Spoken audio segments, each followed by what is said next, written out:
Hi, welcome to the video. So this one is about the Spec Blade Dancer skills. Last time I upload Astromancer video and someone actually asked me, do you know anything about Spec Blade Dancer? The answer was yes. Actually, I'm a Blade Dancer player, but I don't know any Koreans. So in the past few days, I can't really do the translation due to it's only on the Korean server, but now it's on Chinese test server as well. Just in these days, it's pretty rare it comes to China server so quickly. So let's come to the very beginning. Many people have a misunderstanding that our familiar is quite useless, like Warlock's familiar or Summoner's familiar. It's actually pretty wrong, because our familiar for the Blade Dancer actually does a lot of damage. It does more damage than you could expect it. So here's very important in this case. Also, the level 55 passive and level 60 passive are also connected with this familiar. So level 55 one, this familiar, when you summon him, it gives you 15% additional movement speed.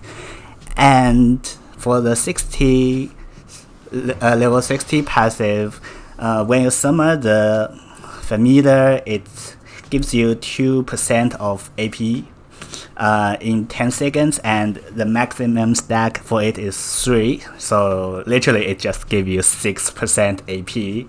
Not as much, but at least it's better than nothing.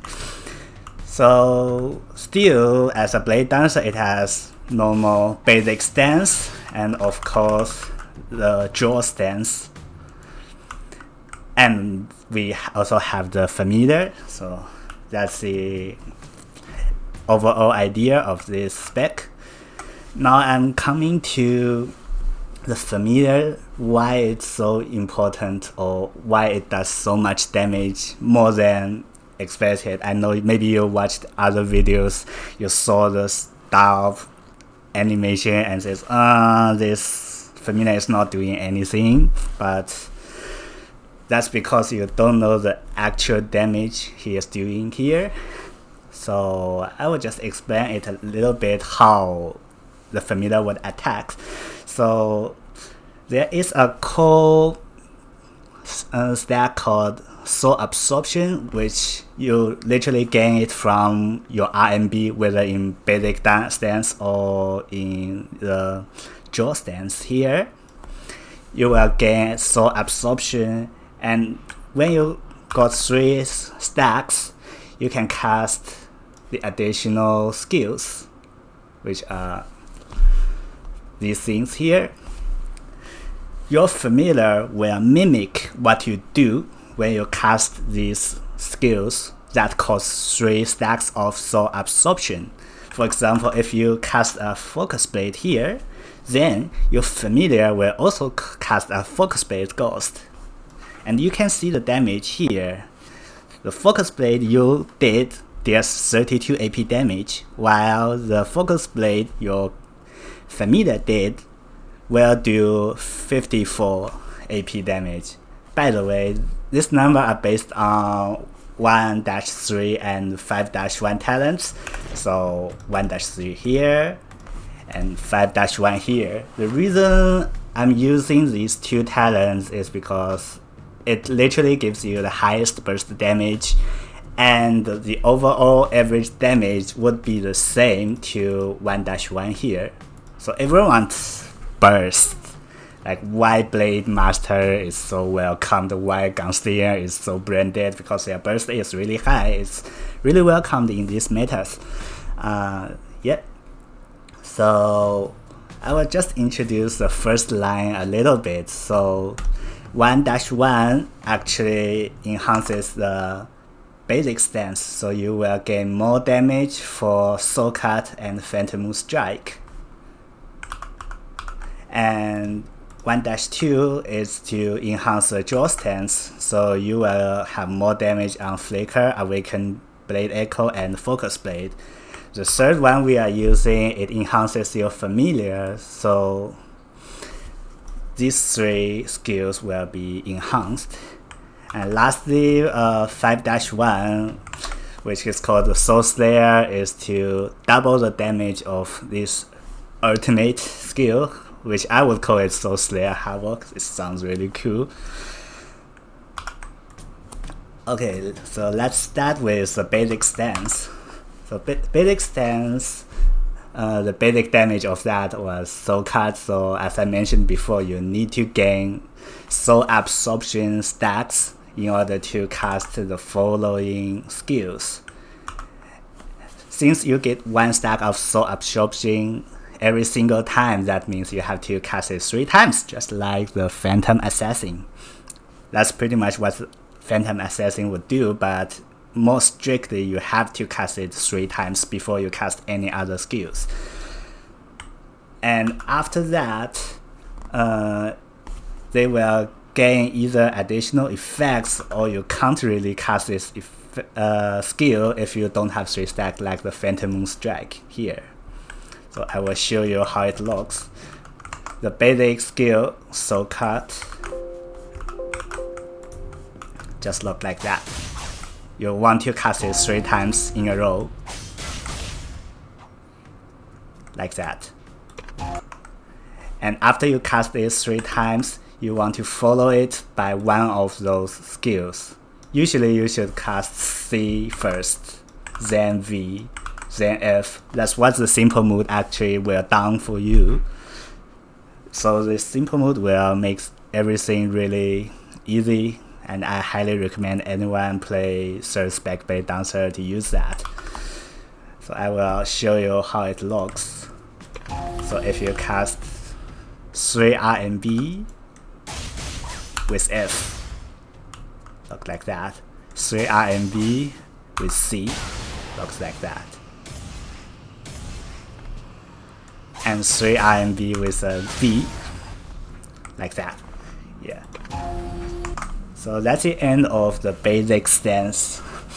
For the jaw stance, it's a little bit different with the previous specs like the Tempest or Lightning, because the stance shift actually has a cooldown of 30 seconds, and the reason it has a cooldown is you cannot keep doing damage in jaw stances. It has a restriction called inner focus. So every time you cast a flicker or awaken bait echoes, it will cost 1 of that stack, the inner focus. When you go out of the inner focus, you can't do anything but to go back to basic stance. So jaw stance is a kind of the burst skills you can got. And you can see the ability power modulus here. So for the flicker is 26.5, to awaken big echo is 37, for the focus blade is 32. It's really high compared to the basic stance skills, and that's why of course they don't want you to keep in this stance, do all the burst damage all the time.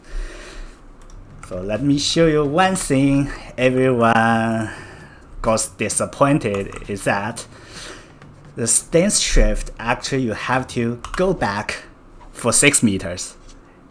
That just doesn't make sense in any kind of aspects, except for escaping. I know if you are doing PvP and you really want to escape, that's probably the situation you want this 6 meter go back. But in most cases, it's just make me brain dead. Just imagine if you are a tank. Like in China server, people would think Blade Master and Blade Dancer as tanks or even destroyers. In our server, Force Master or Warden is not a tank. People don't tank with these classes. They can, but usually they don't. That means after you shift your stance, you have to go back to the range that you can actually attack. So you can either cast your 2, your stun, or if you are more than 8 meters here, you can cast your LMB, which it's also you can get nearer. But if you are in the draw stance here, it doesn't matter how far you got, so you don't have to be 8 meters far. You can still cast your LMB to get closer, but if you are in the basic stance, you have to be far enough, otherwise you will just dance like that.